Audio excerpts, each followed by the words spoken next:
The next stop is On the Radar Radio. Stand clear of the closing doors, please.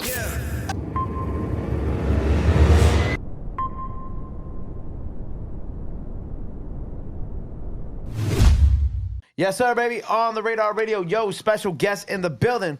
Baltimore in the building. WhoCamille in the building. What's up? How are you? I'm doing good. I'm glad to be here. Happy to have you here. Yeah. You don't really have a Baltimore accent. I don't. That's because I'm from Columbia. Okay. Yeah, Columbia is right outside of Baltimore. It's probably it's like 20 minutes. Certain areas, 20 minutes, 25 minutes away from Baltimore. It's a suburban area. So what's your area code? So It's called Columbia. what's your area code? 410, 443. And then what's Baltimore? 410, 443. Oh, it's the same area code. Yeah, I'm not just saying the area code. It's Okay. mine too.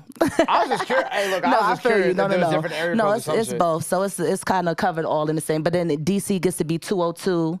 Then PG County is like 301, 240. You know. Gotcha. Because you don't say two like everybody else. Yeah, I don't really go into the hard Say two, like that, Yeah, like yeah. two, you. I don't even think you're actually capable of doing it because it didn't even fully sound like Yeah, the no, it's Baltimore. like that's because that's not me. Right. It's right. WhoCamille. That's what that is. WhoCamille.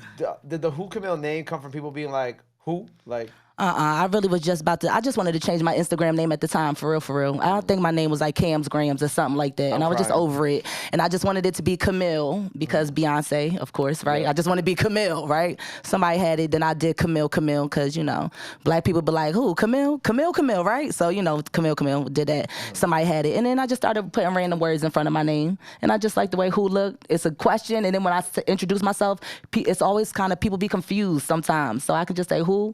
I just go back and forth until they get it. You know what I'm saying? Until they get it. And then I say, like, who? Camille? are people really going back and forth with you about that? Not like on an argumentative type of thing, but they definitely get kind of caught because they think I'm asking them a question. Right. You say, hey, I'm WhoCamille. And then because they hear who. Right. And then they hear a name, so they think I'm asking them something, but... Yeah. But I feel like the tone of your voice kind of says it all, too. Thank It's you. Like, I think it's that like, too. I'm WhoCamille. But then some people like to say, who's Camille? Who is Camille? I'm like, who is that? What was some of like the most outrageous things you put before your name on Instagram? Oh, it wasn't even that deep. It was like just Camille or where's Camille. It was really simple. There were things like that. I wasn't going like too deep into it. Right. But I was just trying to find something that I felt like stood out and like would be cool to say and be cool to associate with. I mean, your Instagram, it's your handle. Yeah. So how you gonna handle your handle? Type shit. There's somebody, whoever has like just the gay P handle, hasn't posted a picture in like 10 plus My years. Twitter's like that, and the girl on TikTok. It's just WhoCamille and WhoCamille on Twitter and TikTok. It was It's like some random child is the profile picture. And you're just like, bro, like, come up off I this didn't DM them, right? Have you DM'd them? Yeah, no, I haven't even DM'd them. No, because, I've definitely DM'd. Or maybe I did DM them like I definitely a long time DM'd ago. them. Like, hey, Because it was just Instagram.com. you haven't tweeted since 2009. Can I get this? Nah, they really haven't done anything on Instagram.com / And that's what gets me tight because it's like, bro, you don't even want this account. You don't even use it. But that's like what they used to do with websites. Look, just gay P. 10 followers, they're following one person. When's the last when they post? 2011. 2011. And it's just somebody's living room. Yeah. It's like, you're And an it's just asshole. gay P. Just gay P.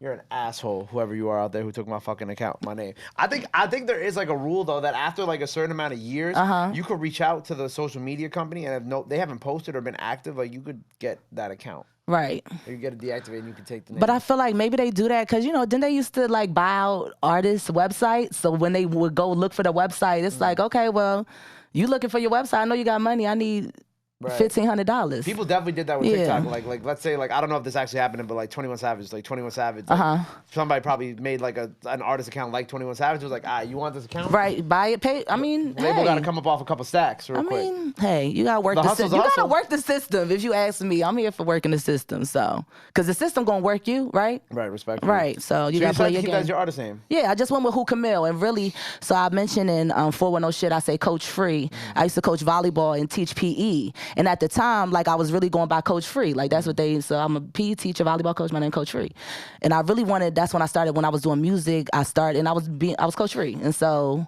I wanted to be Coach Free, like my artist name, but I didn't want the students to find me. They elementary school, you know what I'm saying? Elementary school for the most part. I had some middle school, some high school that was really volleyball, but still, I didn't want the kids to find me because I knew as soon as they like caught wind that I was doing music, what would they search? Coach Free. Like, that's all they know of me, really. You know what I'm saying? And I didn't want it to pop up. Coach Free, I'm on a jet ski and a thong, So. Did any of them ever find you? Of course they did. Of course they ended up finding me. I remember I came to school And some of the kids was like, Coach Free, we watched your music video. I was like, what music video? And it was like, your music video when you was out on the beach. I was like, I don't know what you're talking about. That must be my twin or something. But at the time, I just didn't want it. Like, I'm a teacher. Like, you know what I'm saying? You gotta, it's a thin line in the schools, especially if they like you, if you're young, if you certain generation, you act a certain way between, being stern, being disrespectful, or just feeling too comfortable, and I didn't want them to get into that. But as soon as I left that school, when I was leaving, we were on Zoom. So I was like, y'all go listen to the music. Coach Free gonna go be a rapper. I'm gonna make my dreams come true. Follow your dreams, kids. And what they say? I still have screenshots, I think, that I took from the Zoom in 2020 of like them typing out messages like, Coach Free, I believe in you. Follow your dreams. Like, it was just like a second grader telling you to like, I hope your dreams come true. Like, I hope my fucking dreams come true too, kid. Thanks. Come on now. You gotta make that shit happen. That's fine. And now fast forward, we just released the Who print. Yeah, we just released the Who print. Out now. Did. Go check that out. The Who print is out now. If you like, what's the Who print? The Who print is a project that I did. I do something on Mondays called Milli Monday. So every Monday I just drop a little verse, quick little rap just to practice. You know what I'm saying? And then I decided to just put all the ones that I did from quarter 1 of 2023, so January through March, on one project, and I called it the Who print. So look out for the Who print too. That'll be April through June. Right. I gotta say, I love the name of what you call it, Red Ruby the Bimbo. Red Ruby the Bimbo. That shit go. You like that one? Red Ruby the Bimbo goes. It's such a crazy Y'all go stream name. Red Ruby the Bimbo. But but if we look at your discography, that's like your first project since 2020. Yeah. No, since 2019. Oh, since 2019. Yeah, I dropped Copper and Carbon. Oh, okay, you're right. Excuse me. That's just chop Yeah, because that's I a felt chop like version, I needed to do something. Like, I was just like, I didn't do anything. And when did I drop that? In 2020? Yeah. Oh, and I felt like that. And I had dropped Copper and Carbon, the orange and the pink and the yellow. Yeah. I dropped that in September 2019. But yeah, I've still been working. I've still been recording, still been writing. It's a process. I really enjoy what I do. Right. I really do. I enjoy being an artist. I enjoy being creative. Yeah. So what's been going on in that like 3-year gap since you've been from 2020 and like 2023? Yeah. Okay, so in 2020, COVID came, we locked down, whatever. And I actually, in August of 2020, I ended up winning a jingle contest for Slutty Vegan. And so I won the jingle contest, right? The next week, they flew me out. Look, it was the first Friday that we were back in school off of like summer break. So I had to tell the principal, like, look, I'm gonna miss the PD, the first PD on Thursday and Friday. I was basically missing the first days of school, like after being off for 3 months. You know what I'm saying? I was kind of like, I'm sorry. And so she was like, it's okay, like go ahead, do your thing. Like it seems like it's a once in a lifetime type of thing. So she let me go, whatever. So I did that, went to the studio in Atlanta, met Pinky, the whole Slutty Vegan thing. And then, went to the studio. They showed me around Atlanta a little bit, recorded a jingle. And then that was August. So between August and like October, I was going back and forth between Baltimore and Atlanta. And in that time, and I was really recording and then making music. And that time, Pinky hit me up and she was like, yeah, I'm really interested. I want to get into music. Like I want to make a Slutty Productions. And I see what you do and how you doing it. I want you to be my first artist. So, got some stuff going on. So that's how I got to Atlanta. So I moved to Atlanta in March of 2021. Yeah. And then I got down there, just being in a new city. Atlanta is a place I feel like for music as an artist, as a hip hop artist, as a rap artist, like it's where you need to be. There's so much to do. There's so much to see. There's always something to do. So if like anybody's ever in Atlanta and they're like, it ain't nothing going, or if they're in music, if they're an artist, they're a producer, or they say it's not a lot going on, that's not true. You know what I'm saying? And so, but Atlanta always has a bunch of stuff going on. And so just, really grinding. I feel like I've really been in the soil, really. Like I'm just kind of being watered right now, I'm growing. Sometimes it's dark, sometimes it's cold, but those days don't last forever. You know what I'm saying? You just grow. That's all you do. Word. And you just keep going. You keep releasing music. You have, it's just like any other thing, any other job. You have highs, you have lows, you have highlights, so, yeah. What about, so you had writing credits on Flo Milli's project I did. How'd that end up coming about? So what happened was I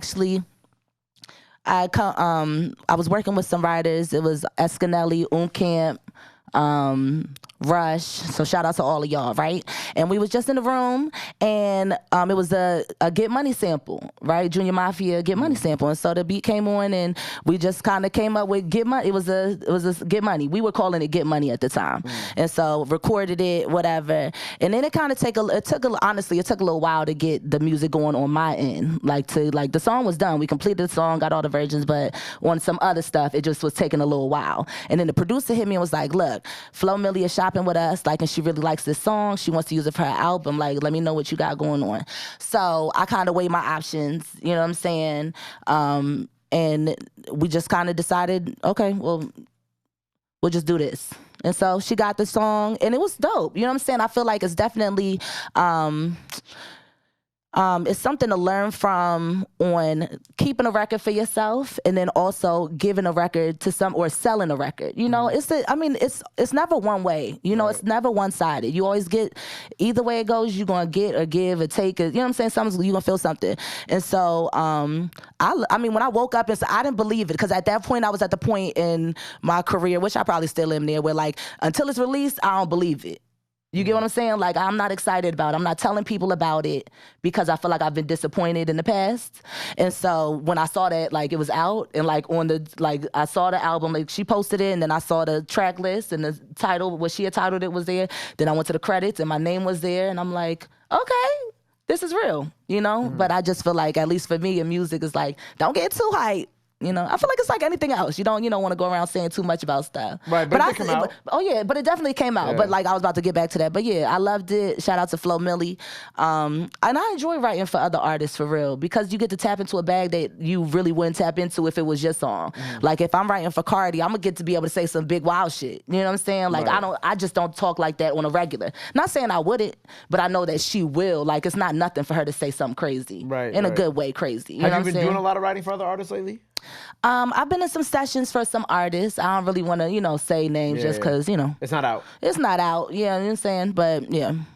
And then also because, artists get kind of fickle about it. But it's okay. I mean, that comes with this too, though. Like, it comes with the passion and just wanting it to be yours and nothing being misconstrued on what you do and how you do it, if you're capable of doing it, But if you in it, you in it. If you're not, just know that shit be happening. And it's okay. Right.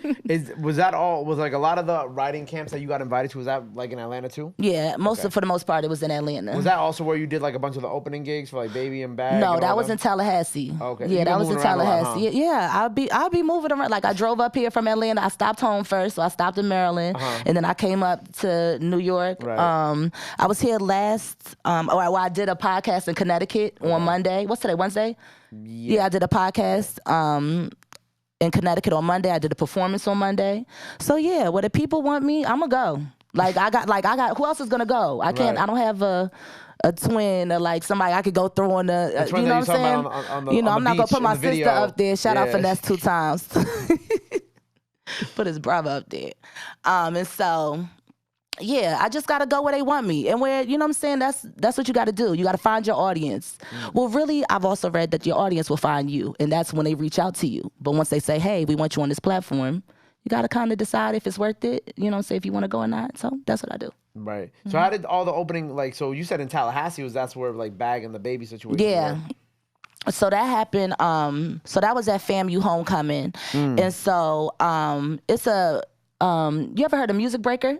Yeah. Yeah, Music Breaker? Yeah, those are my guys. And so, shout out to Music Breaker. But Music Breaker is a platform where independent artists and content creators basically merge, and they create content using the independent artist music and then using the creative's brain to come up with their videos, right? And so they had a contest to open up for FAMU's Homecoming. And you just had to submit like rap on a beat, and I had to tell them because they was playing. Like, who else you gonna have do it? Like, you know what I'm saying? I went to FAMU. Like, who else gonna do it? You know what I'm saying? I feel you, but I don't. So, I gotta do it. So I submitted, and I ended up winning. So yeah. And it was like what, Baby Bag? It was Baby Bag. Who else was there?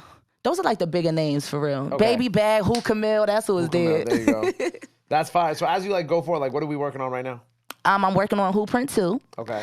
I also have, I've been in the studio, so I've just been kind of recording songs, singles, trying to see what fits where. I feel like I have a variety of songs, so I'm trying to decide if I want a mini project of 4 songs that sound like this, or if I want to do a 8-piece and mix it up. You know what I'm saying? Just trying to, place stuff together. Definitely plan on dropping a project by the end of the year, though. Because it's a project outside of the Who print. The Who print is like, it comes with it. You know what I'm saying? That's at this point, I feel like it's expected. But now I got to drop like a project. And I want to. Like, I got music to share. I want to share. And, that's the only way, that the people get to hear it and decide. Because y'all choose. The people are the ones who are in control. I might think it's a hit, and then they might not think it's the one. And the one that I might not think is the one, they might blow that bitch up. Type shit. Blow it up. Type shit. Have you gotten to work with any other like I know obviously you said you're from a little bit out of Baltimore, but but like still home artists. Yeah, I think I saw like SG Cash from out there follows you. I've seen I haven't worked with, but like I'm connected with some. Like there's a girl named Infinity.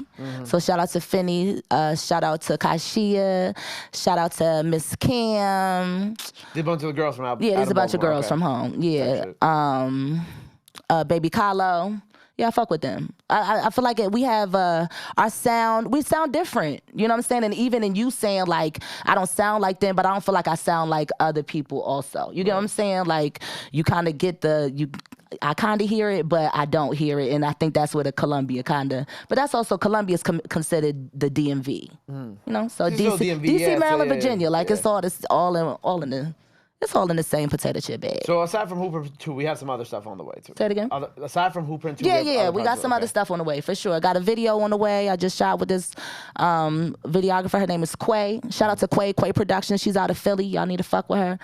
But yeah, just kind of getting it in and working, really a team. I mean, you know this from doing it on the radar. You got to have a good team around you. You have to have good people around you. You have to have people that are going to work. You have to have people that are going to push you to work when you're not feeling like working, but you got to put them feelings to the side. That's another thing that, I'm learning as an artist in this, like, fuck them feelings. We got shit to do.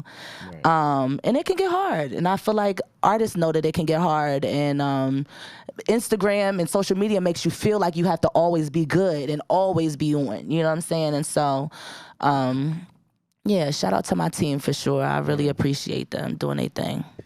Yo, get me a water real quick, Ma. I don't want to fuck up this outro. My throat is. No, you good. This air today is crazy. I'll say, and then also I just want to shout out one person for the sake of, because when people do the work, you gotta give them a shout out. Word, go ahead. So, I thought you was clapping for the person. I'm like, give it up. Go ahead. I want to shout out Escanelli. He do it all. I mean, engineer, produce, manage, vouch, carry the weight, iron a t-shirt. You know what I'm saying? Do all it. Hold the camera, hold the sign.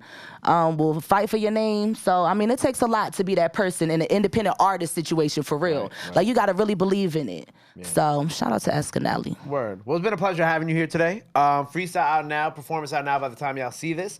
WhoPrint 2 on the way, WhoPrint 1 out now, so go stream that. Before you get up out of here, anything else you want to let the fans know, where they can follow you at, all that good stuff? Yeah, of course. Now time to do it, this camera right here. I want to let the fans know that you here on the radar. WhoCamille should be on your radar at this point is WhoCamille. You can find me at Instagram at WhoCamille.